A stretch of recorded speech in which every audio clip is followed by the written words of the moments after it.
The Sunday Play. We present Hugh Williams, Juno Tobin, and Einan Evans in Plaintiff in a Pretty Hat by Hugh and Margaret Williams, adapted for radio by Peggy Wells.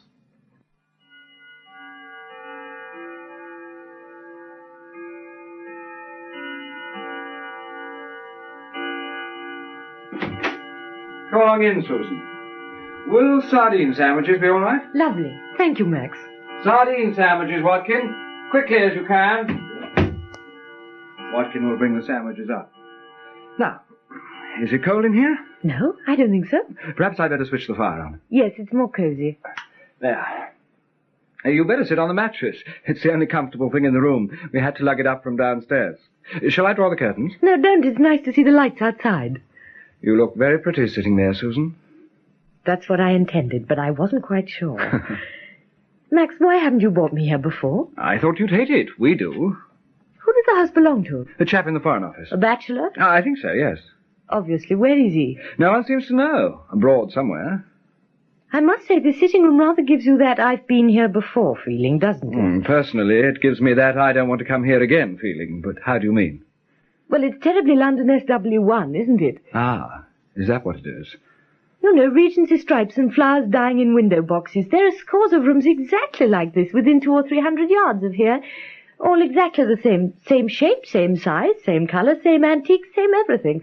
And the same caterers men in white coats to do all the cocktail parties. How awful, and so confusing. Well, look what happened the other evening.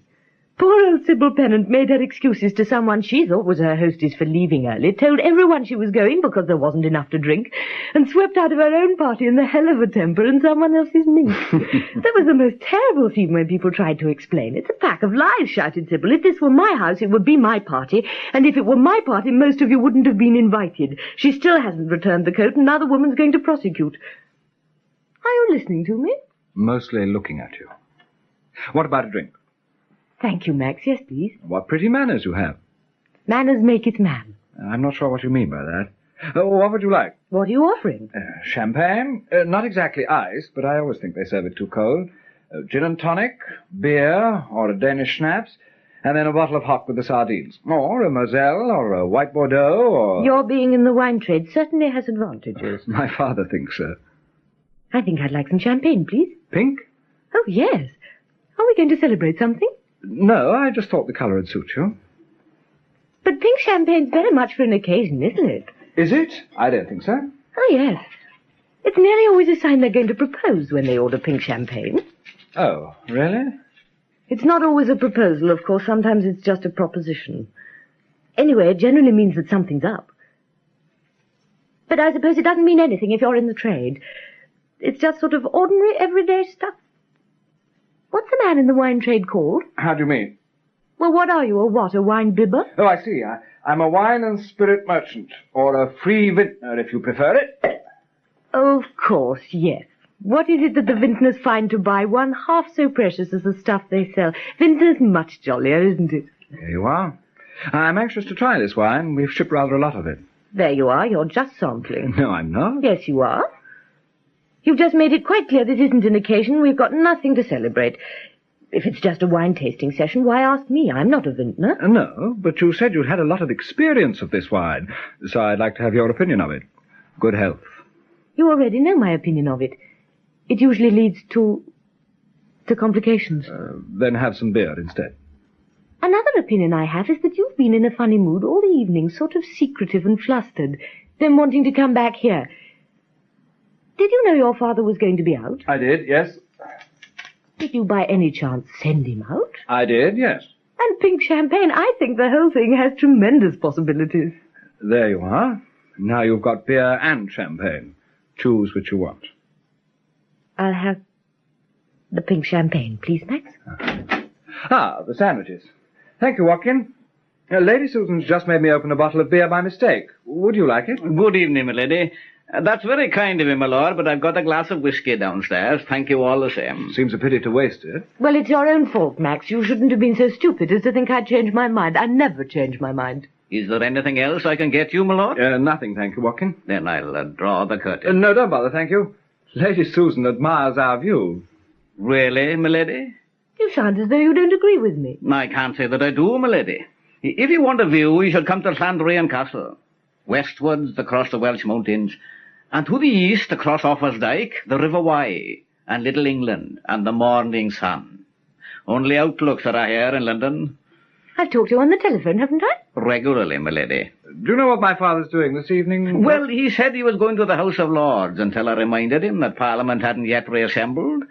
Then he said he'd go to his club. Did he say what time he'd be back? No, my lord. He said he'd probably play bridge, and if he won a bit early, he'd have some oysters and go to the pictures. Have you been in all the evening? Except for half an hour when I took the dogs out. No messages. Then I listened to the wireless. Sibelius Fifth from the Festival Hall. Oh, that's where we've been. What did you think of it? Oh, well enough balanced concert, my lady, but I was a little bit disappointed with the Sibelius. I've heard it done better. He took the third movement a little too slowly. No, I've heard it done better. Oh, dear. And I thought it so wonderful. So it is. So it is indeed. The fifth is always wonderful, no matter who the conductor is. But being what I am, which is a silly old man, I enjoy it just that little bit more if I can find something to pick on and have a little grumble about. I'd have made a proper old music critic. Why did you call it Little England just now? Well, my lady, looking down on it from the top of a Welsh mountain, it does look little. Little and sort of tidy. All beautifully spread out before you like a green banner, with the River Wye running through it like stitches of silver. All higgledy-piggledy, anyhow, as though it had been threaded by an old drunk woman with a crooked bodkin. And the wind on your face so soft and gentle, you'd think it was the earth breathing.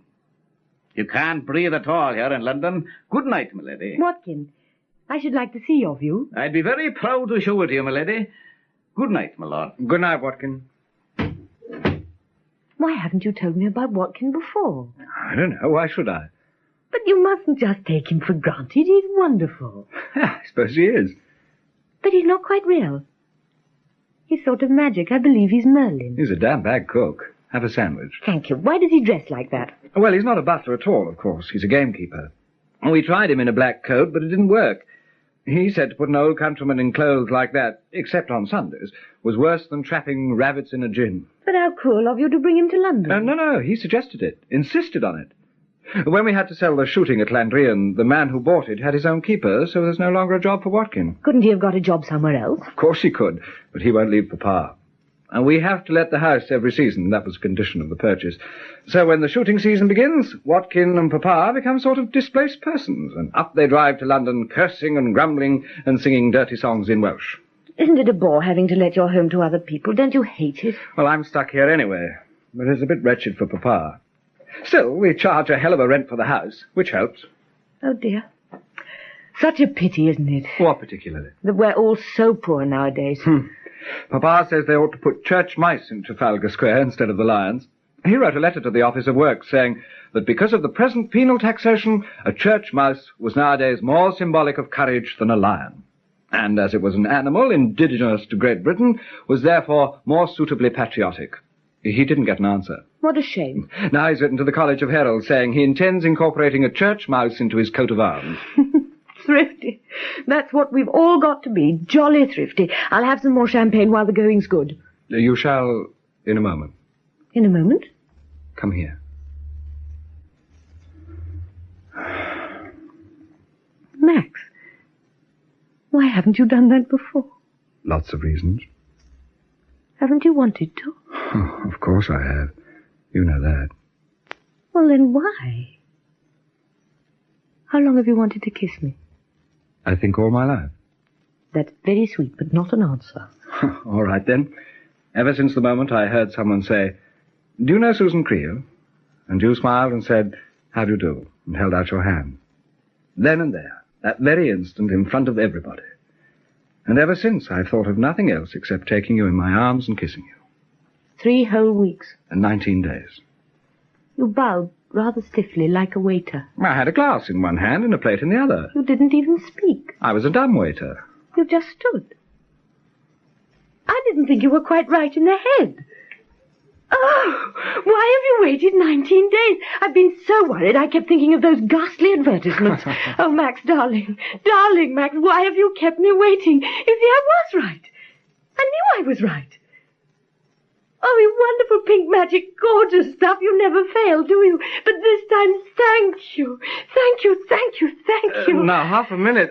Quickly, darling, give me some more champagne. No, don't. No, I don't need any more, but you have some. Where's your glass? Please have some. Lots more. Open another bottle. Oh, Max, darling, I love you so much.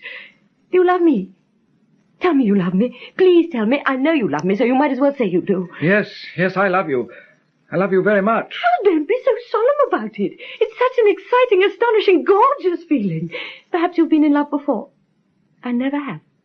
I've tried to be for years. I've tried to imagine what it's like, but I never guessed right because I never guessed it made you so happy.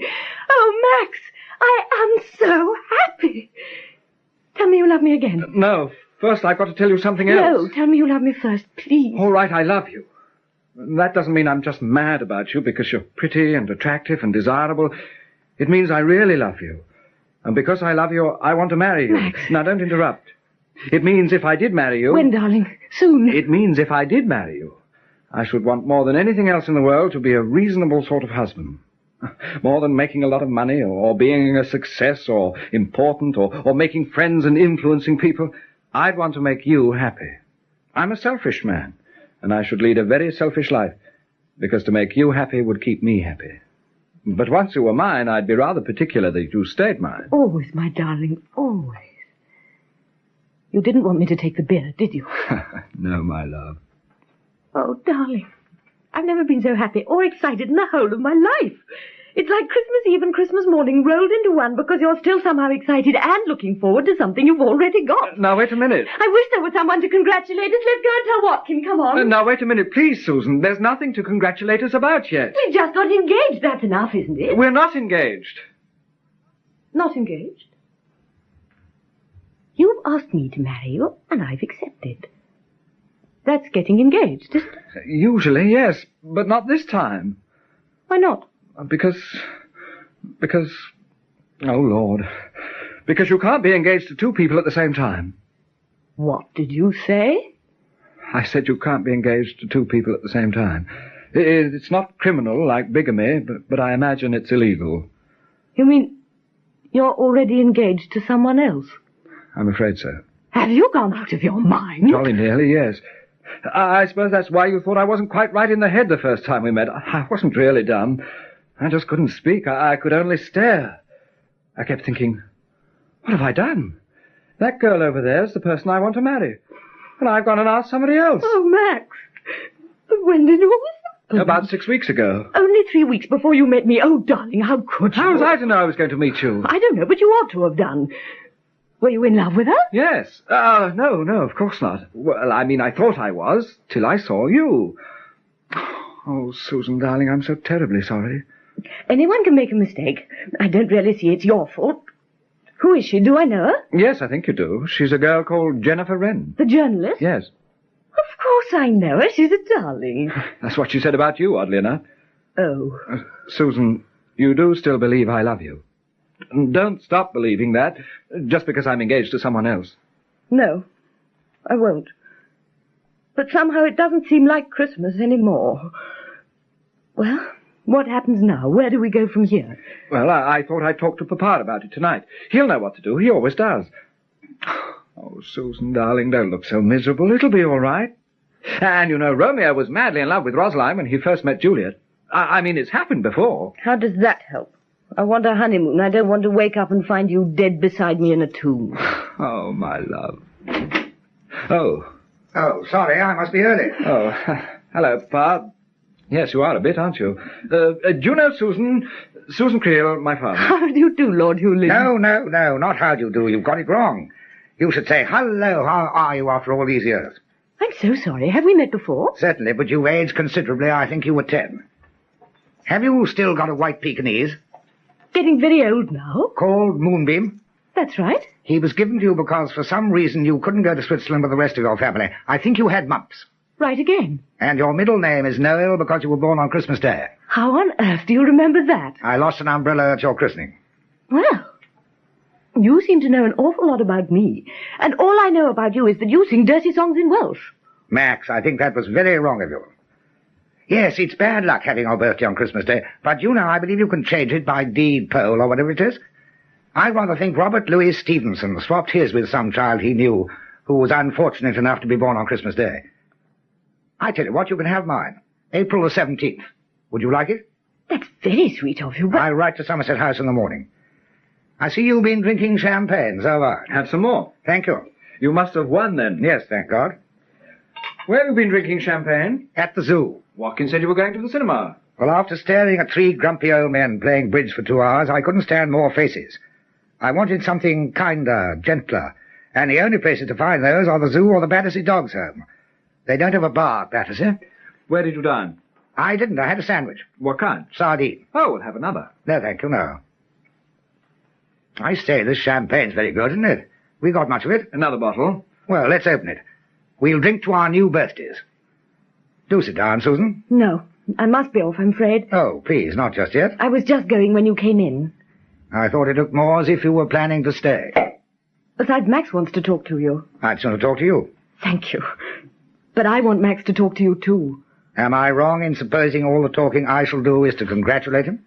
Quite wrong. Then I'm very disappointed. Goodbye, Lord Hulin, and do be nice to him. Well, I always am. Give my love to your mother and father. Are they in London or up north? They come down next week. Max, telephone me in the morning, will you? I'll come and find a taxi for you. No, I'm going to walk. Then I'll come with you. To the front door, that's all. I'll send him back in a minute, Lord Hulin. Thank you again. Whatever for? April the 17th. My new birthday. Will it make us older or younger? Whichever you like. I think older. I was afraid you'd say that. But certainly, most certainly, whatever you wish. I must say you're very obliging. We try to give satisfaction, my lady. We have a very pretty line in Wedding Days, if you're interested. Not today, thank you. Perhaps some other time. When we are married, we'll have sausages for tea. Sausages for tea. Sausages for tea.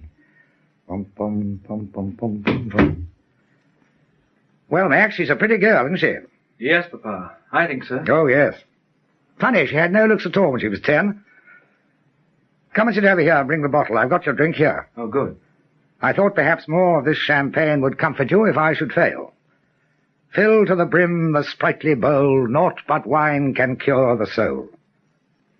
I like sprightly bowl, don't you? Do I seem in need of comfort? Yes. Now drink up and tell me all about it. Well, I'm in a bit of a mess, I'm afraid. Well, who hasn't been at some time or another? Well, not a bit of a mess, really. A hell of a mess. Well, then we must get you out of it. That's my privilege. Yes. No, I mean that. I've always supposed that someday you'll come to me looking unhappy and muttering those well-known words. I'm very gratified and flattered that you have. And believe me, my dear boy, my anxiety at the moment is for neither the extent nor degree of the folly or felony you may have committed, but whether I shall prove competent to get you out of it. I'm hoping it's something simple and straightforward like grand larceny or incendiarism, but I've a horrible feeling it's something to do with Susan Creel. Yes, it is.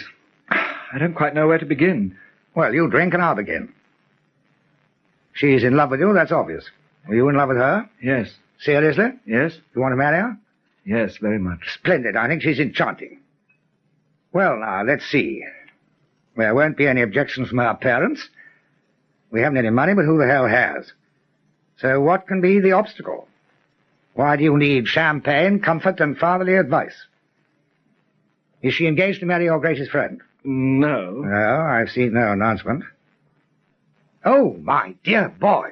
I think you're getting warm, Papa. You're secretly engaged to our sister. No, not her sister. But someone. Yes, that's it, I'm afraid. Well, I'll be damned. Well, I don't see what the hell's so funny about it. No, you wouldn't. So I think I must tell you. I never intended to, but I really think I must. I was just about your age when I did the same thing. What do you mean? I tell you, I did precisely the same thing. What? But mine was far more tricky. The engagement was announced, so was the date of the wedding. It was to be a big wedding, a full treatment. What happened? I met your mother. Oh, how I wish she were alive. Heavens, how she'd laugh. Well, then what happened? My father got me out of it. I hope this sort of thing doesn't become a family tradition. How did he do it? Well, it wasn't easy. We got a couple of doctors to say that for the good of my health, I should go abroad immediately. I resigned my commission, renounced all thought of marriage, nobly released the lady from her promise, and went to Switzerland for a year.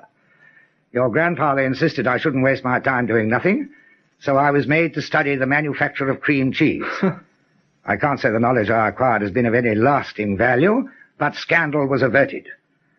However, just because you got yourself in the same soup that I did, I see no reason why you should follow my example quite as far as the cheese. Well, I'll be damned. Well, that's the first time I've heard you laugh for a fortnight now. Oh, I'm sorry. Have I been a bore? No, certainly not. But it's been obvious something's been worrying you. I didn't ask any questions because I thought you'd probably tell me when you felt like it. It's extraordinary, isn't it? To be in love with a girl one minute and the next to realize you're not, and you've simply got to marry someone else. I mean, I'm an ordinary, rational, sane sort of person, and yet I behave like a lunatic. I feel awful about it. Somehow I can't feel it's my fault. I should, I suppose, but I don't. It's extraordinary, isn't it? Well, of course it's not your fault. And, of course, it's extraordinary. Falling in love has always been extraordinary. If it hadn't, it would have died out when the world was still young. Might have saved a lot of trouble. No, I can't agree with you there. If the human race had gone on reproducing itself without being inspired by love, just mating like animals at certain seasons, we'd never have got further than the duck-billed platypus. I saw one this evening. It was horrible. Oh, I don't know. It seems to me falling in love gets you into trouble. Causes unhappiness, problems, upheavals, suicides, the lot. Well, there's no alternative that wouldn't be quite unbearably dreary, and anyway, we're stuck with it, so why not enjoy it? I did. Well, I must say it's a hell of a relief to hear you did the same thing, Papa. Well, it must be. If I hadn't, you wouldn't be here. Now, tell me about this girl you promised to marry. Her name's Jennifer Wren. Jenny Wren. That sounds unlikely to start with. Did she make it up, or is it her own? No, it's her own. She's a journalist, Australian. A variation on an old theme. Say I'm growing old, but add, Jenny kissed my son and heir. I like Australians. How long you known her? Oh, 18 months, I suppose. Not well until this summer. She was staying with the Cuthbertsons in the south of France at the same time as I was. Ah, that moonlit Mediterranean. Yes.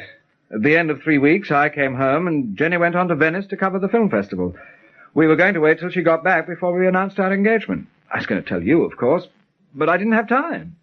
What do you mean you didn't have time? Well, the day after I got back, I met Susan. Oh, I see. And Miss Wren returned today? Yesterday. Well, my dear boy, the whole thing's perfectly simple. Huh? I can't see we want any doctor certificates or Swiss francs or anything else. Thank God, because how you get Swiss francs without English pounds is the kind of currency infringement I don't know much about. I could write to the Treasury, I suppose they'd know. But I can't see there'll be any trouble at all. The thing to do is to go and see Miss Wren, be perfectly frank, and explain. We'll say we realize you've behaved very badly, you're terribly sorry and distressed about it all, but there it is. You've fallen in love with someone else, and will she release you? Why, people are doing it all the time. No one thinks anything of it nowadays. I've done that. Well, what'd she say? She said she'd sue me for breach of promise. Oh. Oh, well, of course, that makes a difference, doesn't it?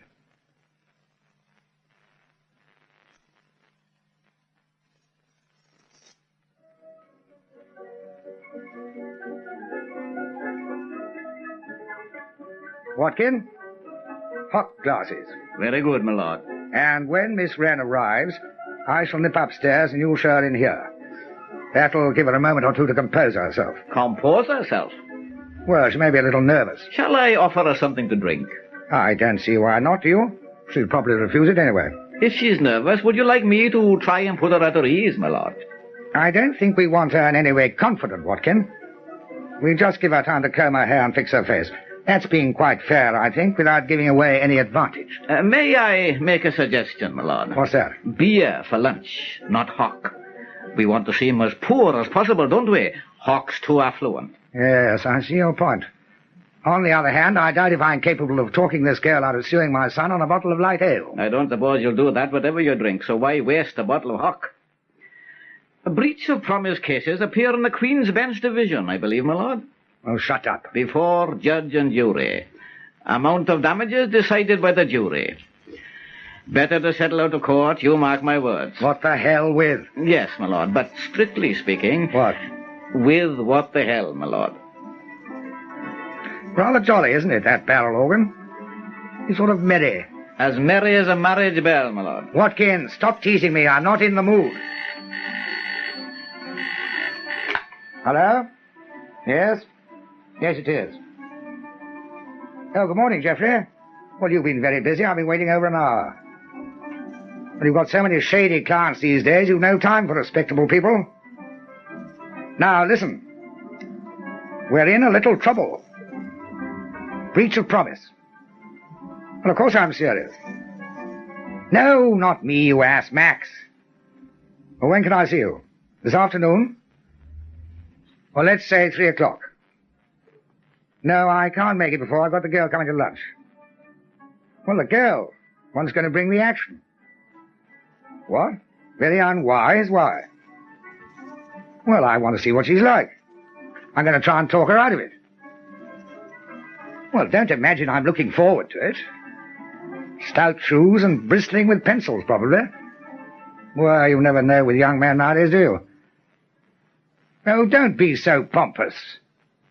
Anyway, I can't put her off now. She'll be here in a minute. All right, 3 o'clock. Oh, Geoffrey, tell me. What'll it cost? I said, what'll it cost if she wins? I know it all depends, but give me a rough idea. What, as rough as that? Yeah, well, 3 o'clock. Goodbye. There she is now, Watkin. Go and let her in. I'm going upstairs. Very good, my lord.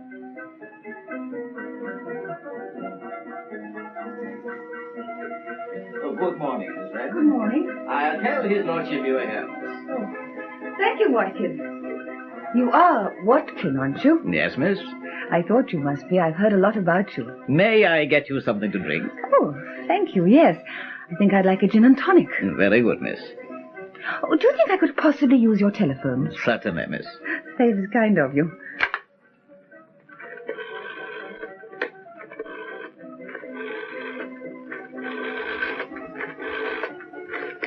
Here's your drink, miss. Thank you, Watkin. Hello? May I speak to Mr. Winter? Miss Wren. Thank you. Johnny? Jenny here. I'm fine, thank you. I thought I'd better let you know I may be a few minutes late. What? Oh, I've got a lunch date, and the traffic's ghastly. Oh, I suppose you'd call it a business lunch. It's with Hulin, Max's father. Hmm? Why should it be unwise?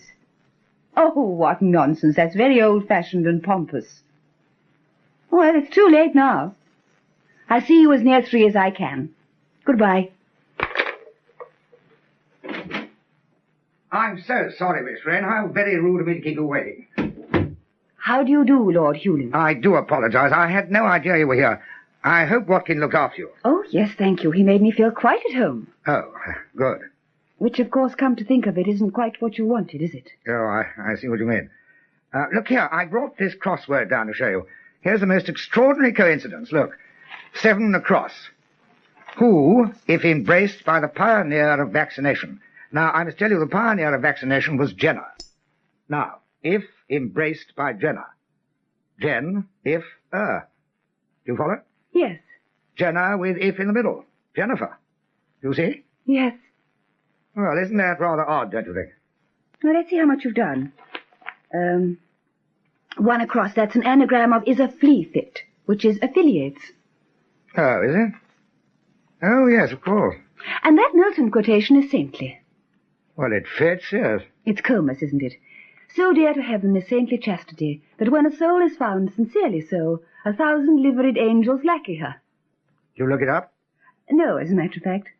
Well, you've done it already, have you? Mm. You finish it? Oh, yes. Oh, well, I've been rather busy. I only glanced at it at breakfast. Really? Now, let me offer you a drink. I've got one here, thank you. Watkin gave it to me. Oh, good. You've just come back from Venice, haven't you? Yes. And what was it like? Well, haven't you ever been there? Oh, not since before the war. Well, it hasn't changed since the 15th century, so I expect it's more or less as you left it. Will you have a cigarette? I've got one, thank you. Oh, how silly of me. I didn't notice. What a lovely day, isn't it? Yes, isn't it? I expect it's a sunny interval. Well, it was all right this morning. Well, good luck.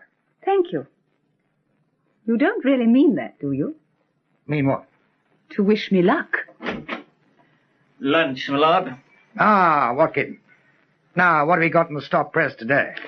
Well, there's the brown Windsor soup, of course, fried fillet of plaice and chips, grilled sausage and bacon, roast beef and Yorkshire, lamb chops, shepherd pie and toad in the hall. Oh, now, how do you get the evening paper to print your lunch in their midday editions? Oh, that really is press service. Apple pie and custard, cabinet pudding, biscuits, and choice of cheese. Do you feel like the soup? Brown Windsor? No soup, thank you. For you, my lord? Not for me either. Now then, fish or the beef? Chop or toad in the hole? I can't recommend the shepherd's pie, I'm afraid. I think a chop, please. A chop, Watkin, and I'll have the beef. Apple pie and custard or cabinet pudding? Cheese, please. Cheddar, cream, or Danish blue? Cheddar. I'll have the cabinet pudding. Spoken like a true Tory. Will you be taking coffee, my lord? Please, Watkin. Black or white? Miss Wren? Black. Large or small? Small. Mine or theirs? Theirs. Very good, my lord. Don't look so mystified. He's a very poor cook, so I have my lunch sent in from the public house next door. It's very convenient. Watkin gets the menu sometime during the morning, I give my order, and they just hand it over the garden wall at the back. What a marvellous idea. Tell me, Miss Wren, what part of Australia do you come from? New South Wales, the New England district. How very confusing. Why? Well, it's so geographically misleading. Why, isn't your Welsh Pembrokeshire called the Little England beyond Wales? Yes, how right you are. I think you should go up top, Miss Wren. Thank you. May I give you another gin and tonic? Oh, no, thank you. I want to stay on top. You know, your namesake has always been a great favourite of mine. You mean that little bird? Little Jenny Wren. She's so dainty, and they have the most delightful customs. At nesting time, the male bird builds sometimes as many as half a dozen nests. Then he shows them to Jenny, and she chooses the one she likes the best. So kind and generous, I always think. Then Jenny sets to work and lines the inside of the nest. She's rather gay and likes bright colours. It's a charming domestic rhapsody, don't you think? I'm talking too much. That's a sign I'm nervous. Oh, really? I always stammer. When you're nervous? Yes. Why aren't you stammering now? Aren't you nervous? Not a bit. I find that very disappointing and rather annoying. Oh, perhaps when you've finished your drink you'll feel better. Yes. I don't know why Watkin laid hot glasses. You'd like some champagne, wouldn't you? Whichever you prefer. Well, I got half a bottle here. We'll split that, shall we? Oh, that'd be lovely. Ah, good. Here's our lunch. I'm sorry, my lord. Why is that, Watkin? A stupid mistake on my part. How's that? I understood you to say that you'd be drinking hock. Oh, that's all right, Watkin. We all make mistakes at times. So it appears, my lord. You needn't wait. We can look after ourselves. Very good, my lord.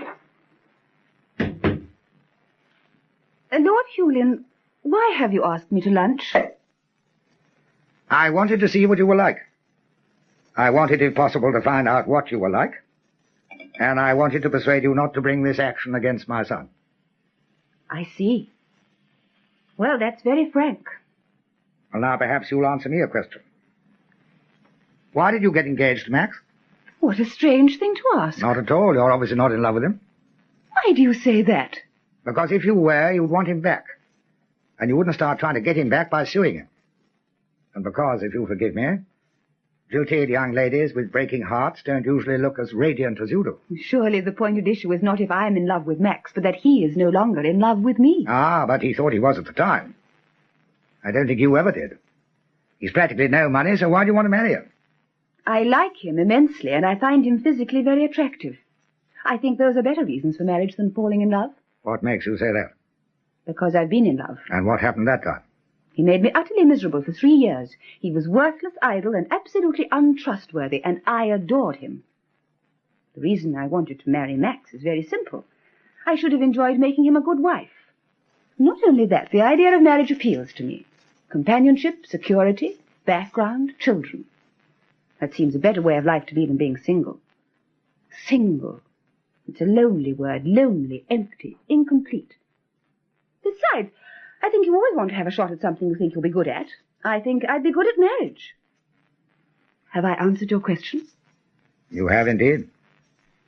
And you're not prepared to forgive Max his mistake and call it a day? I'm prepared to forgive him, yes. Not to call it a day. Why not? I've told you I'm very fond of Max. I want him to be happy. If I can't make him happy, I suppose someone else will. But there's also my happiness. I admit my heart's not broken. At the same time, I've lost the chance of what might have been a very happy life. I think I deserve something in return for that. You do? Yes. How much? Are you thinking of trying to settle out of court? Certainly not. Because I've been advised not to. My lawyer considers a jury would probably be more correct in their assessment of damages than you and he would. Do you think you have sufficient evidence to convince a jury? So my lawyer says. Letters, of course, and all the witnesses. Witnesses? About half a dozen. All the people who were staying with the Cuthbertsons at the same time as we were. Miss Wren, I hope you will forgive what I'm going to say. That depends on what it is. Max usually speaks the truth to me, and last night he told me that you and he had not been lovers. He may, of course, have considered that on this occasion he was justified in not telling me the truth. No, he told you the truth. Have you thought of the publicity a case like this would get? Yes, of course I have. That doesn't deter you? Not a bit. Do you mean you wouldn't mind? Oh, I don't mean that at all. I should absolutely hate it.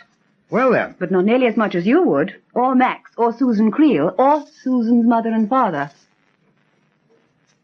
That's a damn pretty hat you're wearing. I'm glad you like it. Well, I'm not. I don't intend to let you get away with this, and I should find it a great deal easier to be antagonistic if you hadn't got a pretty hat. I don't see how you're going to stop me. Nor do I, yet. But don't underestimate me, and remember I'm Welsh and extremely cunning. The Scots think they're canny, and the Irish brag about their blarney. Good Lord, in the Kingdom of Wales we'd learnt all there was to know about that sort of thing when Scotland was still a forest and Ireland was full of snakes. Is that a challenge? Not a challenge. A kindly warning. You know, I'm most interested in this question of equality of the sexes. Equal pay and so on. I imagine your income is larger than Max's. Yes, I dare say. You have a car? Yes. A flat of your own? Yes. An expense account, holidays with pay? Yes. Well, Max has none of these things. It seems, once again, that some are more equal than others. Or more successful? If you prefer it. I take it you disapprove of career girls. I dislike the expression, career girls. To me it suggests something grasping, struggling, predatory. Just because they work hard and earn their own living. No, that's splendid, of course. No, it's just the expression. It's worse than housewife. You know, before the war, a married woman was called a wife, which implied that she had a husband. Nowadays she's called a housewife, which somehow implies she only has a gas ring and a kitchen sink. We're the Brontes, career girls, do you imagine? But I was going to say, in spite of earning more money than Max, you still feel justified. In bringing an action against him for breach of promise? Yes. Yes, I do.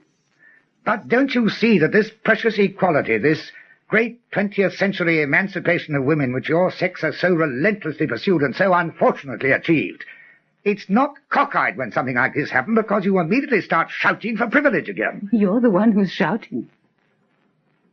A young man jilts a girl, and you expect the world to say the fellow's a blackguard, serves him right if she takes him to court.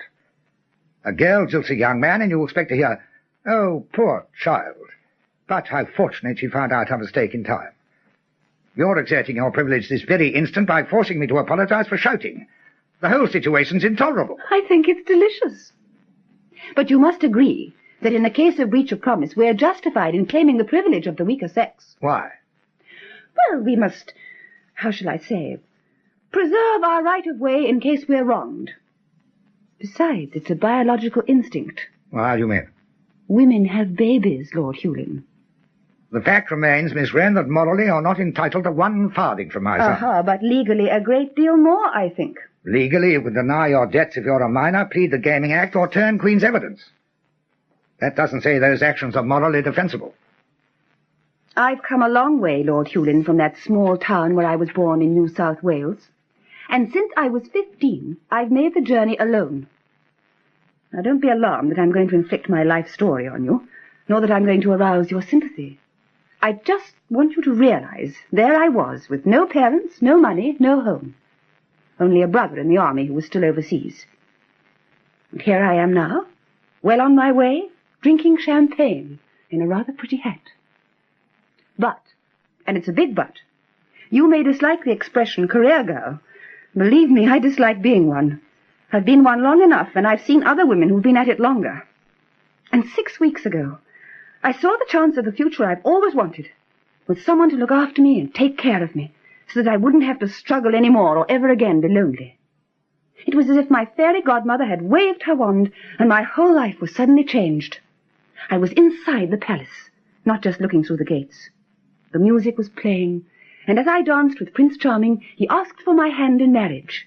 He was handsome, kind, and attractive, and I was very happy. And very proud, too, because I'd never had a fairy godmother to wave her wand. I'd done it all myself. I think both legally and morally, I'm entitled to compensation when Prince Charming changes his mind and decides to live happily ever after with somebody else. Cinderella's father was, of course, the Baron Stonybroke. However, that's not the point. The point is that when my father died, I had to sell 15,000 acres of my land to pay death duties. That's all right, that's fine. Tax the rich to help the poor. Perfectly right, and hurrah for the welfare state. But I'm in the hapless position of being accounted the rich, and am in fact the poor. By living economically and making certain personal sacrifices and letting my house for 6 months of the year, I just about managed to fulfill my responsibilities as a landlord. But I am by nature a rather self-indulgent person, and I make those sacrifices for my tenants, Miss Wren. Not for you. I'll tell you why. I have tenants whose families, generation after generation, have been paying rent to my family since before the Reformation.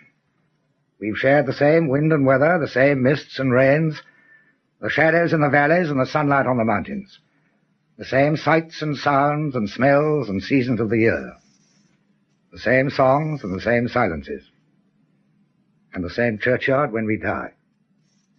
And sometimes, when a girl was pretty, we've shared the same bed, which accounts for the fact that Watkin and I have the same dissolute great-grandfather. So you see, the little money I have is needed. And you can bet all Lombard Street to a China orange I won't let you get hold of 1 penny of it if I can help it. You look very serious. What are you thinking? I was thinking how lucky it was for me you told me you were cunning. How disappointing. I had a feeling you were about to capitulate. Certainly not. But I think if we're going to bet, we should shorten the odds and reduce the stakes. I'll lay you a bottle of brandy to a bottle of scent. I beat you. It's a bet. I say we've let our lunch get cold. Oh, but that could never have been beef, surely, even when it was hot. That must be the toad in the hole. I expect the beef was off. Now, just to show you that sometimes I am kind and generous, you can have my chop. No, we can't eat that. This is a lunch party, not a suicide pact. Come on, we buy some sandwiches and have a picnic in the park. Oh, it might rain on my hat. Well, then, what's the most fashionable restaurant? We'll go there. I'm not going to let you waste money on me like that. The little money you have is needed. It would not be waste, and it's still my money, Miss Wren. That's for the jury to decide. We'll go to the grill, where I can sign a bill, and we can have it on the expense account. Really? Do you mean that? Yes, of course. How splendid. Do you know, I don't think I've ever had a meal on an expense account. Then you're what's called a sucker, Lord Hulin. How perfectly splendid. Well, the poor have soup kitchens. Why shouldn't business executives have their grill rooms? Now, come on, drink up. It's getting late, and I've got an appointment at 3. So have I. With who? Surely that's my business. Is it, by any chance, with your lawyer? As a matter of fact, it is. So's mine.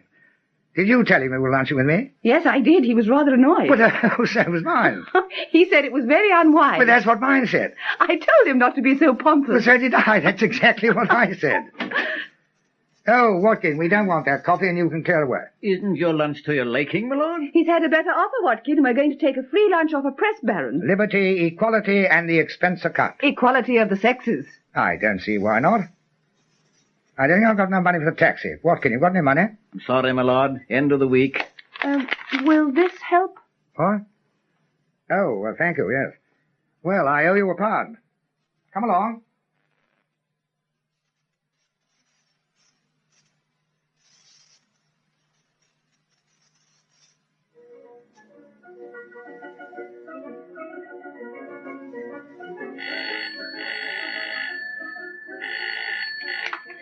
Hello? Yes? This is Lord Hulin's butler speaking. Who is that? Oh, his lordship is not at home, I'm afraid. I can't say. No idea at all. Very good. Hello, Watkin. Did I hear you say Papa wasn't in? No, but he said he'd be back for lunch, my lord. Who was that on the telephone? One of the evening papers. Oh. That'll be the photographer back again. He's been waiting half the morning for you, swilling beer next door. A generous little fellow, though, mind. Offered me a sovereign for a picture of you as a baby. Oh, probably owe me £1 then. Oh, no, I don't. I couldn't find one of you, so I gave him one of myself. Oh, hello, my darling. Watkin's just on his way down to let you in. Come along, darling. We thought you were a press photographer. Oh, Lord. Have you had them too? I bought you a red carnation. Oh, thank you, my angel. How very sweet of you. It's not sweet at all. It's just that I'm in love with you, and it's a lovely morning. Not that I've had one. A lovely morning, I mean. First Mummy, then Daddy, then both. Saying what? Quite a lot. Have you seen this paper? Listen. Quite London's gayest party last night was given by Mrs. Lansbury Gordon. Guests were not admitted unless they were dressed in red, white and blue, which made the dance floor not only attractive and colourful, but so patriotic. Lady Susan Creel said it reminded her of Coronation Year. She's brilliant, that girl. Never misses a thing. Once again, she danced mostly with Lord Plinlimmon, and what a romantic-looking couple they make. Friends are expressing surprise. Their engagement has not yet been officially announced. That's nothing to what Mum and Dad are expressing. But you can expect it any day now, they say. Lady Susan was among the first to leave. She has to get up early to take her white Pekingese Moonbeam for his run in the park. How nice it is these days to find the younger generation with a real sense of responsibility towards their friends in the dog world. Now, isn't that the full up, Chuck? Nonsense, I think it's charming. And I know who wrote it, the son of a friend in the dog world. Don't laugh, Max. I'm sorry, my darling, I couldn't help it. The thought of you scampering across the green grass, the wind in your hair and the dew on the ground, Moonbeam with asthma, and you with a hangover, to those who know and love you both, it's very funny. It's not funny, and I don't have hangovers. It's damn serious and worrying. I don't mind being made to look a fool in that sort of way, but I'm fed up with friends are expressing surprise their engagement is not yet announced. Yes. And the press ringing up and asking if we can confirm the rumour, and Mummy saying if you absolutely insist on marrying somebody without a penny piece, do, for heaven's sake, make him propose to you. It's high time, darling. People are beginning to gossip. And Daddy muttering, if you ask me, we'd better go back to Scotland and let the whole thing blow over. What are we going to do, Max? Oh, my darling, I'm so sorry. So terribly sorry about it all. It's all my fault, and I can't bear you to be unhappy about it. We ought to be so happy. So wonderfully happy, not miserable and unhappy. It's a month now, and what's happened? Nothing. Why? Why doesn't she do something? Jenny? She's been away for the last 10 days. Before that, she did plenty. In what way? I've told you, she organised all this publicity for us and went... I don't believe it. But of course she has. She's got a hell of a lot of friends in Fleet Street. Everyone likes her. Of course she's organised it. And when she thinks the limelight's really focused on us, she'll come back from Brussels, pretend she hasn't seen any English papers and heard the rumours, slap in a writ for breach of promise, and let the whole story break all over the front pages. Oh, very clever. Very, very clever. Instead of being the nice little obscure couple we were a month ago, she's turned us into two well-known people. We're practically celebrities. And when the case is heard, we'll attract national attention and interest. My behaviour will appear perfectly infamous, the jury will be wildly prejudiced in her favour before they're ever sworn in, and she'll be awarded thumping damages. She's got the initiative. She knows we can't do a damn thing until she makes the first move. Supposing we said to hell with her and announced our engagement today? That'd be even worse. She'd get her friends to write up her side of the story and retire in headlines to a nursing home with a nervous breakdown. Then we'll have to make up our minds we've just got to jolly well pay. That's a split infinitive. It should be to pay jolly well. And that's precisely what we did make up our minds to do. I haven't told you before because I kept thinking she'd accept and the whole thing would be settled. Papa saw her 3 times before she went away, and each time he offered her more. She's knocked him up from 1,000 to 2,000, and he's absolutely hopping mad. Have you got £2,000? No, but it doesn't matter because she turned it down flat. I wonder if Daddy would cough up a bit. Or perhaps if we got married very quietly, and I didn't have a trousseau and we didn't have a honeymoon. Now, don't be so damn silly. Of course we're going to have a honeymoon and a trousseau and everything else. And you're going to look the most adorable bride that ever walked down an aisle. Oh, darling, I simply can't go on saying I'm sorry over and over again. It's too like playing tennis at the vicarage. But you do know how I feel, don't you? I can't bear making people unhappy. And to make someone you love more than anything in the world unhappy is too awful. It's no more your fault than it is mine. Of course it is. I've made an absolute first-class bug of the whole thing. But what are we going to do? Well, heavens knows, I don't. Papa keeps saying he'll think of something and not to worry, but personally I think she's got him tied in a bow. She knows perfectly well that after all this blasted publicity, we daren't let it come into court. The press would tear us apart. Tear me apart, I should say. Who'd care, anyway? Your family, they'd care a lot. Pa would care, and so would you. I shouldn't. You know I wouldn't. You don't want to marry someone who's been smeared all over the picture papers as a love cheat. No, she's turned the glare of the limelight on us, knowing we can't face it. It's a damn cute, high-powered form of blackmail, and we'll have to pay whatever she asks. But why is she doing it? I can't believe it's just for the money. The few times I've met her, she seemed such a nice person. Nice? Oh, she's a little ruthless Australian ruffian with no scruples or morals and without a shred of decent feeling. And one day I'm damn well going to tell her so. Talking about me, I take it. Oh. Hello, Jenny. How are you? We didn't hear the bell. Oh, I'm fine, thanks, Susan. Simply fine. When did you get back? Last night. Had a marvellous time. Oh, hello, Max. Oh, I say, you've lost all your lovely suntan. What a shame. It was so becoming. You ought to get a lamp. Perhaps I'll be very sweet and give you one as a wedding present. Well, now, I suppose I must congratulate you two. What the hell on, I'd like to know? Oh, don't be cross, Max. On your forthcoming marriage, of course. I don't know how to thank you. Don't you? I thought I'd made that quite clear. I really came to see your father. Watkin said he'd be in shortly, so do you mind if I wait? I'll go for a walk and come back if you're dying to be alone. Sit down, won't you? Oh, that is kind. Thank you so much. Where do you suggest? Anywhere you like. I think the mattress. Now, tell me, what have you two been doing? As if you didn't know. Oh, what on earth do you mean, darling? You know exactly what I mean. I only know what I read in the papers. What you write in the papers, you mean? Oh, nonsense. They don't waste me on gossip columns. I didn't see the English papers in Brussels, but I must say you were having some lovely publicity before I left. And I adore that picture of you sitting on the stairs somewhere. I think you were laughing, Max. Or maybe you were yawning. Anyway, your mouth was open. Why have you been so wicked, Jenny? I haven't been wicked, Susan. Only cunning, I think, was the word your father used, Max. Not about me, of course. About himself. He thinks he's awfully cunning, and he's rather proud of it. And you think you're just that much more cunning than he is. That's it. That's exactly it. Oh, I wish he'd hurry up.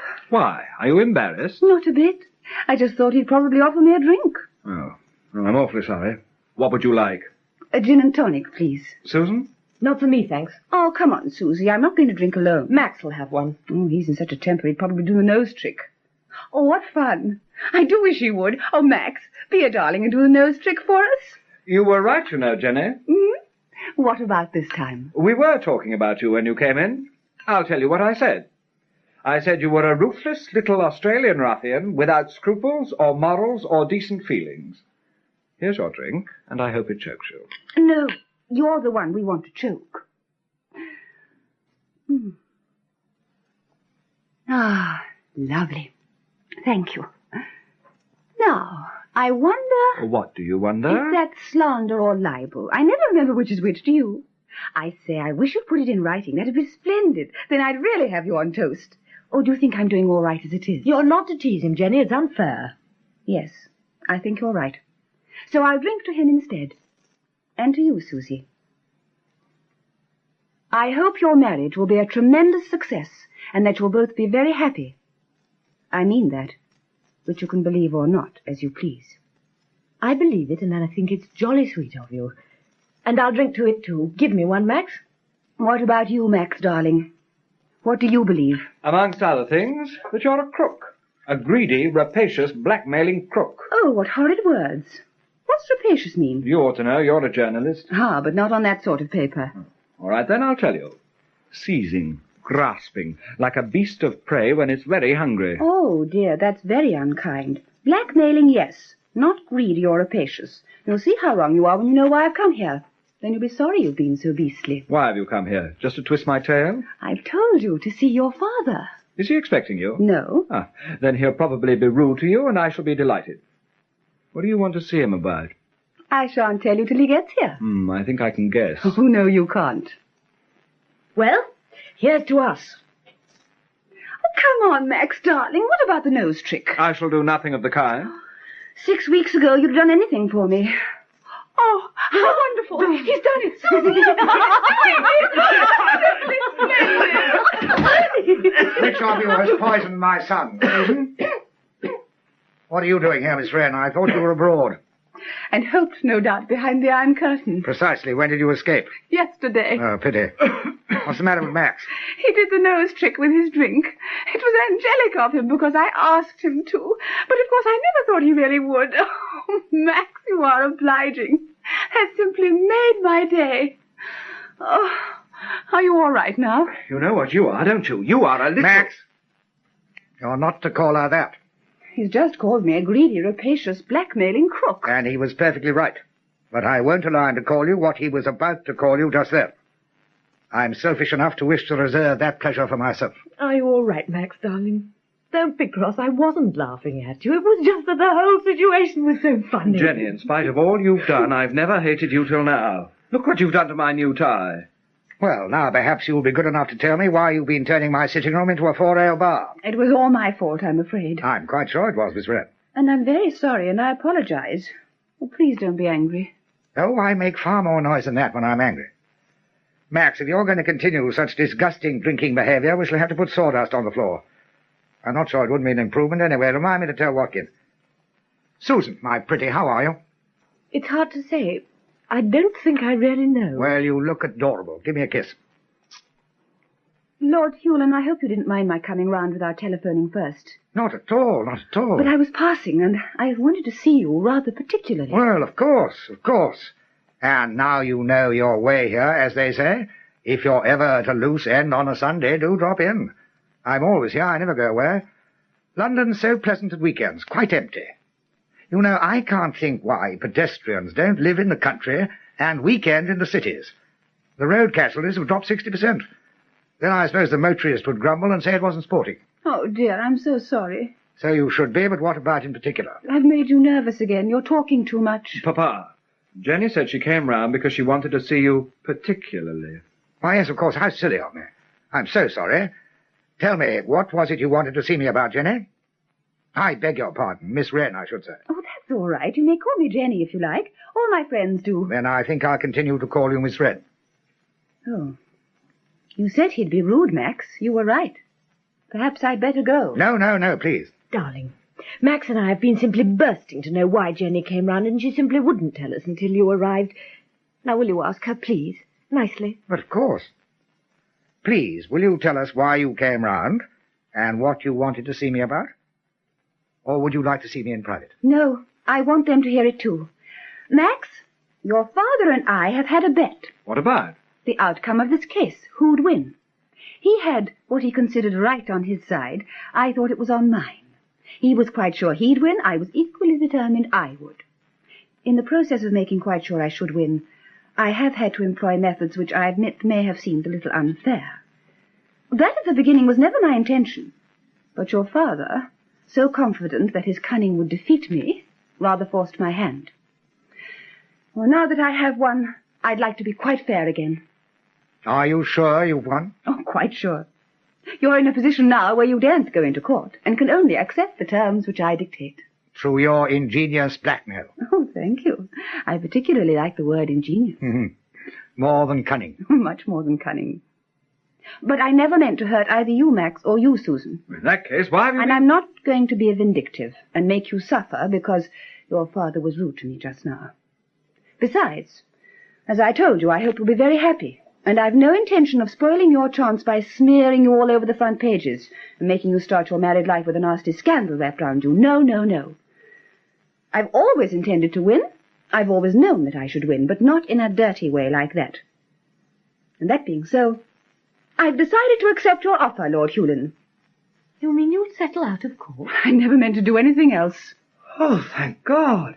Susan, darling, it's all right. Everything's all right. Oh, Jenny, darling, how wonderful. And to show you I'm neither greedy nor that other horrid word, Max, I accept your first offer, not your second. What do you mean?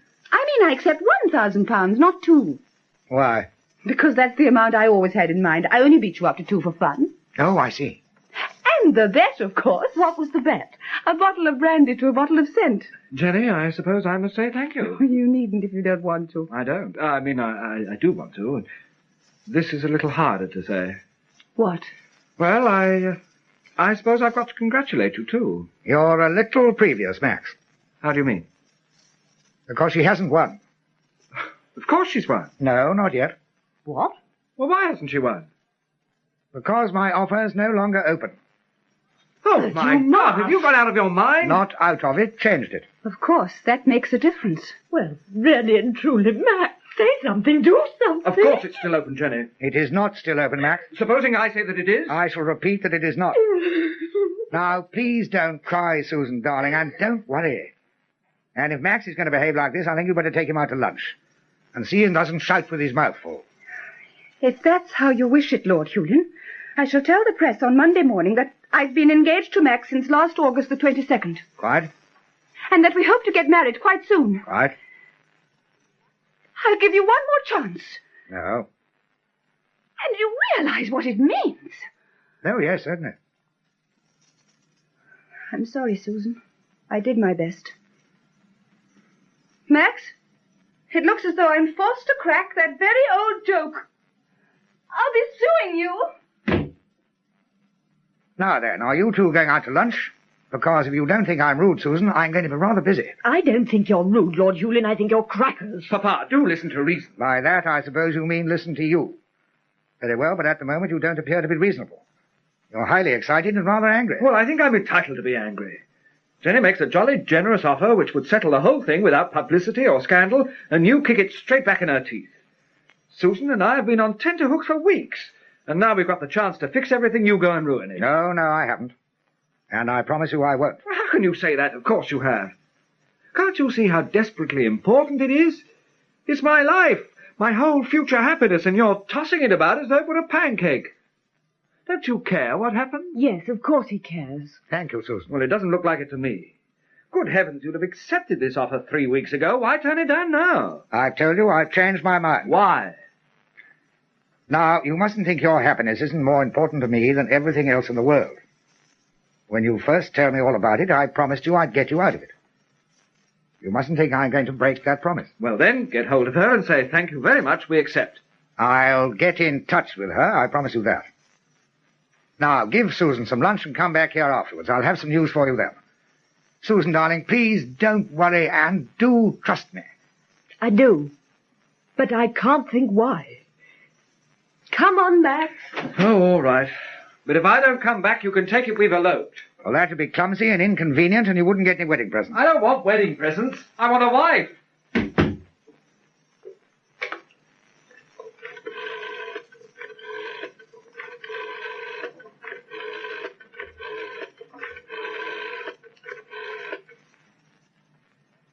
Hello, good morning. This is Lord Hulin speaking. Hulin. Hewlyn. No, Lynn. L for leather, Y for mother, N for lope. What? Oh, sorry, you don't know that one. L-Y... Hulin, that's it. Well done. I want to speak to your editor, please. Which one? Well, how many have you? Oh, well, put me through to the biggest you've got. I think you'll find he'll want to talk to me. Thank you so much. And call me up sometime. I'll teach you the rest of the alphabet. It's rather fun. Hello? Yes, this is Lord Hulin speaking. Good morning. I'm very well, thank you. How are you? Oh, that's splendid. Now, you've been telephoning me up quite a bit lately. Yes, quite. Well, now, I thought you'd like to know that my son is going to marry Lady Susan Creel. What? No, I haven't told anyone else. Not yet. Not even them. Yes, I thought you would. Now, tell me, will that be in your evening editions? It will, good. What time will they go out? About 4 o'clock, splendid. One other thing. Will it be fairly prominently featured? I'm anxious no one should miss it. On the front page, that's splendid. Thank you very much. Now, wait a minute. Don't ring off. I've got something else that might possibly interest you. Well, as a matter of fact, it's my own engagement. To a Miss Jennifer Wren. Yes, it is. Quite a coincidence, isn't it?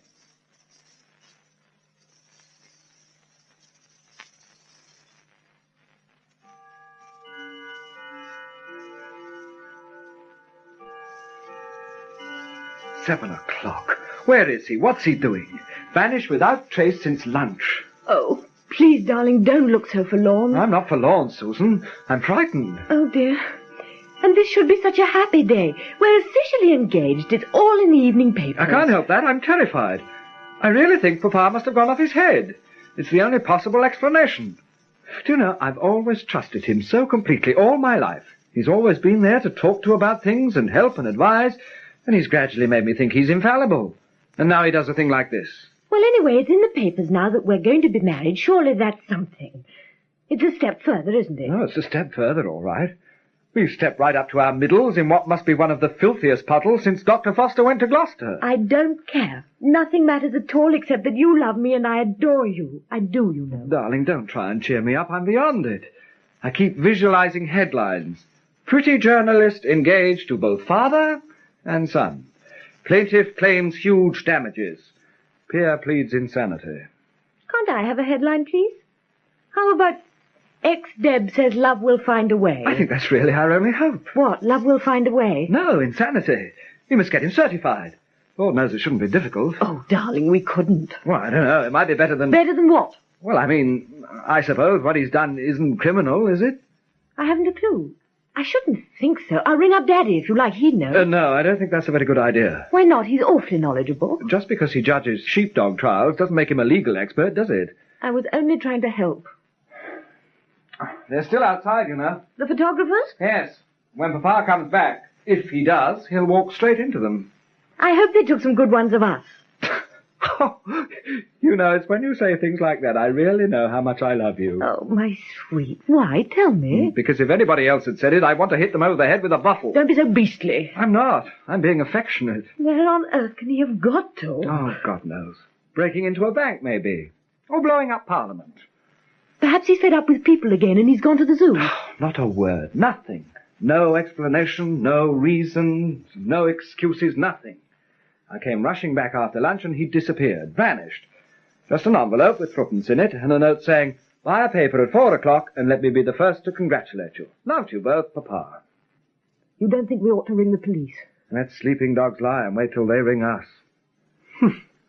I can remember saying to him how I wanted it all to be wonderful and perfect for you, and how I'd mucked it all up and made a mess of it. And he said, nonsense, old boy, don't worry, we'll sort it out. He's certainly been sorted out all right. Any good trying to get him at his club again? He might have gone back there. Oh, well, I'll try. Wait a moment, I've got an idea. What? Supposing I go round to Jenny and try and talk to her. Oh, no. What the hell about, anyway? I could find out her reaction. Oh, no one's in any doubt about that. Vengeance is mine. I will repay. Oh, rubbish. She's not a bit like that. Excuse me, my lord. I thought you'd like to see the other evening papers. They've all got the story now. Front page, all of them. I got 3 copies of each. Nice for you to keep, I thought. Oh, how kind. Thank you, Watkin. That was nice of you. Be interesting for you later on. For the family records, I thought. Family records? It's a world record. It reminds me of the time your father went off to Switzerland. He was lucky. Lot of fuss then, there was. Oh, if that's a press... Oh, can you see from the window, Susan? No, it's not. It's Jenny. Jenny? Well, what can we do? We're trapped. Perhaps you'd like to go to my little sitting room downstairs, and I'll show Miss Wren in here. I expect she's come to see his lordship anyway. Come on now, quick. Thank you, Watkin. Come along, darling. Well, I must collect my things. Mustn't keep her waiting. Coming, Matt. Oh, Miss Wren, I'm afraid his lordship isn't in. That's all right. I can wait. Yes, do come in and wait. You know the way, don't you? I'm sorry I wasn't quicker opening the door, miss. I had some milk boiling over. Doesn't really matter. Those photographers have been waiting there for a couple of hours, miss. What a life. Always hanging about where they're not wanted. Well, it's their job, after all. Worse than poachers, I reckon them. You can prosecute a poacher. You can't do a thing with these young devils. Do you want your picture in the paper, miss? No, Watkin, I can't say I do. Well, there you are. What's the difference between taking your photograph and taking your salmon? Both are your property. And to take them without permission must be stealing, and the law ought to be altered. Can I get you any refreshments, miss? No, thank you, Watkin. Well, I'm expecting his lordship very soon. You shouldn't have long to wait. I'm not in any hurry. I suppose it's the announcement of the double engagement that's caused all this hullabaloo and excitement outside? Yes, I suppose so. I'd like to offer you my congratulations, miss. But if you don't mind my saying, it's his lordship, I think, is the lucky one. Thank you, that's very kind of you, but I don't think you quite understand the position. I dislike being made a fool of, and when I am, I don't expect to be congratulated about it. But you weren't to know, and it's not your fault. Oh, I didn't mean to say anything to offend you. If there's anything you want, will you ring, miss? You wouldn't like a nice cup of tea, would you? No, I don't think so, thank you. Give me a hand with these parcels, will you, Watkin? My lord, how did you manage to get into the house without those young, thieving, poaching devils flashing their lights in your face? Well, I rather thought they might be here, Watkin. So I stopped my taxi round the corner, went in the side entrance of the pub, and climbed over the wall at the back. Very simple, except for these packages. Well done. Well done, my lord. Good evening. Good evening to you. You don't appear surprised to see me. Oh, you're wrong, I am. And not only surprised, but delighted. I've just been round to your flat to deliver these packages, but I could get no reply. Now I can give them to you here. Well? Well, what? What have you got to say? No, mine can wait. You're the angry one. You better start. How dared you do it? I suppose because I'm very brave. Suppose I go straight to Fleet Street and tell them the whole story. What would you do then? Go abroad, probably. So would you, I imagine. In an opposite direction, of course. But I don't think you will, somehow. Go to Fleet Street, I mean. What makes you think that? Well, you'd look such an awful fool, wouldn't you? I mean, it's quite bad enough being made to look a fool in front of Susan and Max and possibly Watkin. You don't want the whole country laughing at you, surely. Why did you do it? You know, now I come to think of it, I don't suppose I should go abroad. The father who sacrifices himself for his son is always a sympathetic character, isn't he? I'd probably come out of it rather a popular figure, don't you think? Will you answer my question? Why, yes, of course. What was it? Why did you do it? Announce we were to be married? Oh, for a number of reasons. Well, I think I'm entitled to hear one of them. You shall hear all of them. All you can possibly hope for is a short delay in the proceedings. You must have realized instead of bringing the breach of promise action against Max, I shall now bring it against you. Precisely. That was my first reason. Why? Because I decided I'd prefer you to bring it against me. At my age, any sensational publicity could only be beneficial. For Max, it would be harmful, and for Susan, hurtful. I wish to spare them that and make sure they'd be as happy as they deserve to be. Besides, aren't you forgetting... I came here this morning, wanting to be friendly and determined to be fair. You were rude and ill-mannered, and refused my offer, which in the circumstances I think was a generous offer. I agree entirely with all you say. Well, if you thought it a generous offer, why did you refuse it? Oh, don't tell me, I'll tell you. Because you couldn't bear the thought of my beating you. It would have been such a blow to your unbearable self-esteem. Ah, so you find my self-esteem unbearable. Now, I find your complete control of every situation, your usual complete control, I should say, not only unendurable and intolerable, but most unfeminine. I also decided I would no longer suffer the humiliation of being dictated to by you, and it was high time you were taught a lesson. How dare you say it's high time I was taught a lesson? How dare you? Who the hell do you think you are? Pontificating over people's behavior and expressing your damned opinions and judgments right, left, and center as if you're Solomon in all his glory. And if you think I'm unfeminine, it's because I've had to lead a man's life. Then you shouldn't be allowed to wear pretty hats. Oh! I can remember you telling me once you thought you'd be good at marriage. Not if you were militant and dictatorial and always on the winning side, you wouldn't be. Believe me, no husband's going to put up with an everlasting succession of crushing matrimonial defeats without ending up a wife-beater. That's the lesson you should learn, and I repeat, it's high time you did. Yes, teacher. If you'd taken my offer this morning, there'd have been no scandal or publicity, and Max and Susan wouldn't have suffered in any way. And you'd have got off cheap at £1,000. As it is, I'll squeeze every single penny I can get out of you. There'll be no question of settling out of court this time. This time I'm angry, and I'll put you right through the hoop, And I'll make jolly sure there'll be a lot of people to watch you jump. Really? You think I won't? Well, Lord Hulin, you'd better think again. I don't really see how you can. And why not? Because before you can bring a breach of promise action against me, I must refuse to marry you. Well, you will refuse, so what? Oh, but I shan't. What do you mean? What I say, I shall not refuse. But you must! Why?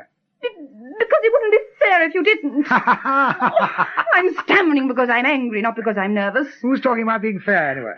But you're supposed to be a gentleman. Who wants to marry you? How dare you say that? Ow! Oh, my foot! Because it's perfectly true. Are you Proposing to you, yes. No. Are you prepared to ruin my whole life for the sake of a miserable £1,000? I don't think I should ruin your life. Oh, the pain. I'll never be able to use this foot again. I'm going straight to Fleet Street, and I'll tell the whole story. Oh, my God, it hurts. But never mind. It's simply splendid. It's the most feminine thing you've ever done. I hope I've broken a bone. I'm sure you have, and I'm enchanted. Well, phone for a cab for me and an ambulance for yourself. Now, wait a minute, please. I think you might at least consider my proposal of marriage. If you mention it once again, I'll stamp on your other foot. Well, that's a risk I'm prepared to take. I remember your saying to me when we first met that all you wanted out of marriage was a background and security and someone to look after you and take care of you so you wouldn't have to struggle anymore or ever again be lonely. Well, I think I could do all that reasonably well. If you'd been a romantic in search only of love, then, of course, the idea would never have entered my head. But as you're a business-like person wanting a practical marriage, I thought perhaps I might prove suitable. Now, as you already know, I haven't got very much money. However, I induced the trustees of the estate, by which I mean Max, to allow me a slightly more adequate income. Surely never before in this preposterous century has a father had to entreat his son to increase his allowance so he can afford to get married. I've also decided to send the 5th Earl to the United States. What on earth are you talking about? He was rather a hopeless sort of chap who fell at the Battle of Worcester. Well, slipped really, not fell. Being frightened, he fled the field and sought safety in the belfry of a church. Being also drunk, he slipped while mounting the stairs and broke his neck. Fortunately, before that shameful and ludicrous calamity, he'd been painted by Van Dyck. He'd leave a nasty patch on the library wall, but should fetch a sufficient number of dollars to provide you with a small income were I to make you a widow. Surely a possibility which adds attraction to the thought of marrying me. I must say you make the most adorable dowager. I think you've made a fool of me enough now, and I'd like to leave. Oh, can't you see that I'm the one who's making a fool of himself? Hoping someone as young and lovely as you would marry anyone as middle-aged and tiresome as I am. You've been very polite not to tell me so. Or do actions speak louder than words? You've no idea how difficult it is to buy roses and a bottle of scent on a Saturday afternoon. I also had to break into a bank. Pity you weren't arrested. No, my cousin's a chairman.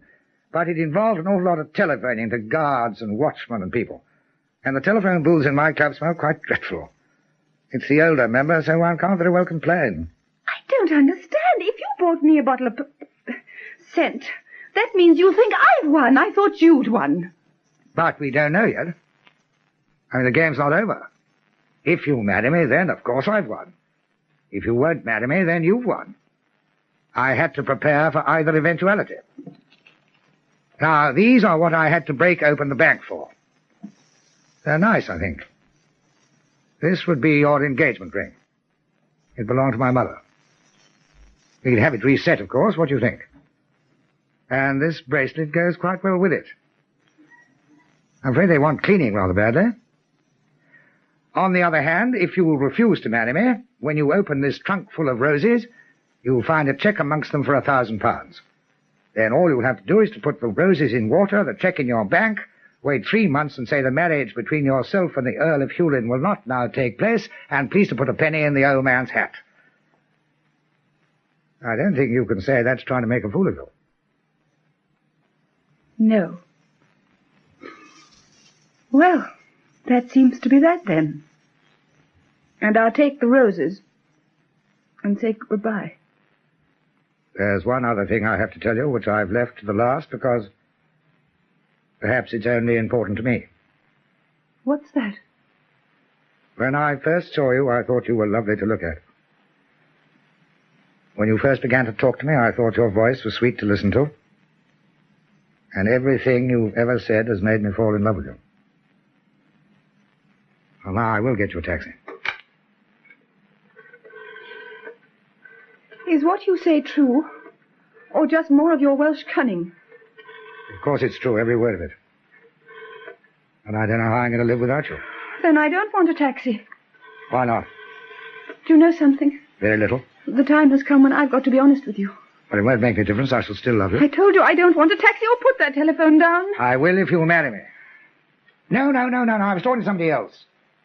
Jenny, you nodded your head. Well, look, I'm sorry. I'm not absolutely certain I want one after all. Yes, I'm very sorry, but I don't know what's going on either. I think it's high time I did. Well? I said I'd be honest, so now I suppose I've got to be. After we'd lunched that day, I was on my way round to my lawyer to tell him I decided to drop the whole thing. What changed your mind? You did. How? I suddenly realized if I did drop it, I'd probably never see you again. And that would have been that. So I had to go on with it because it was so important I did see you again. Why? I liked you so much. And now, as well as liking you, I love you.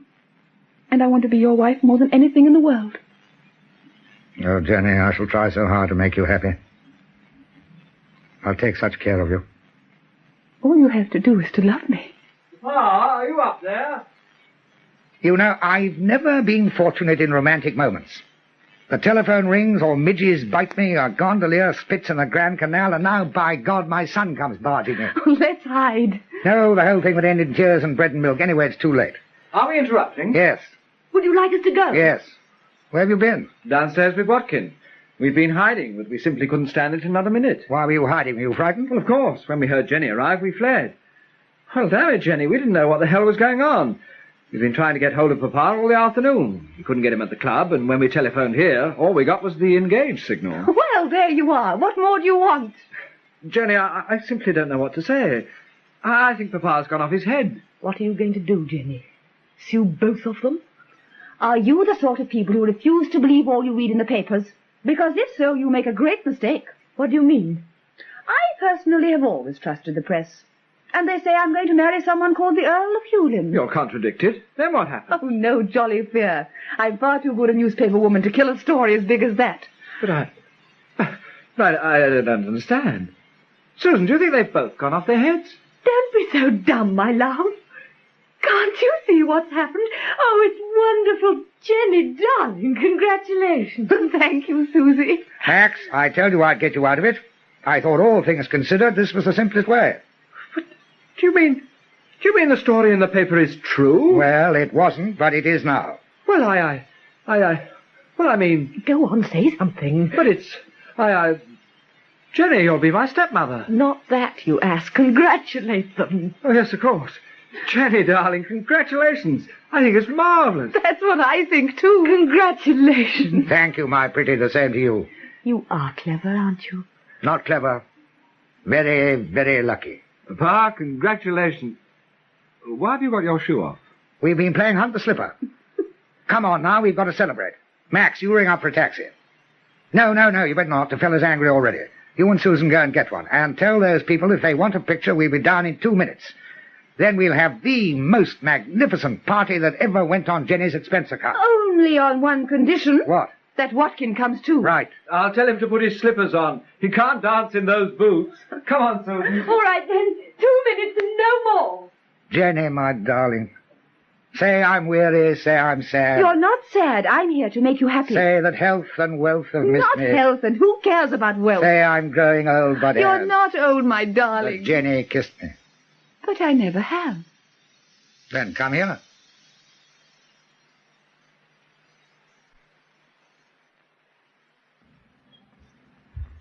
In Plaintiff in a Pretty Hat by Hugh and Margaret Williams, adapted for radio by Peggy Wells, the part of the Earl of Hulin was played by Hugh Williams. Jenny Wren, by Juno Tobin, Watkin by Einan Evans, Lord Plinlimmon, Michael Spice, Lady Susan Creel, Penelope Lee. The play, which was recorded, was produced by Norman Wright.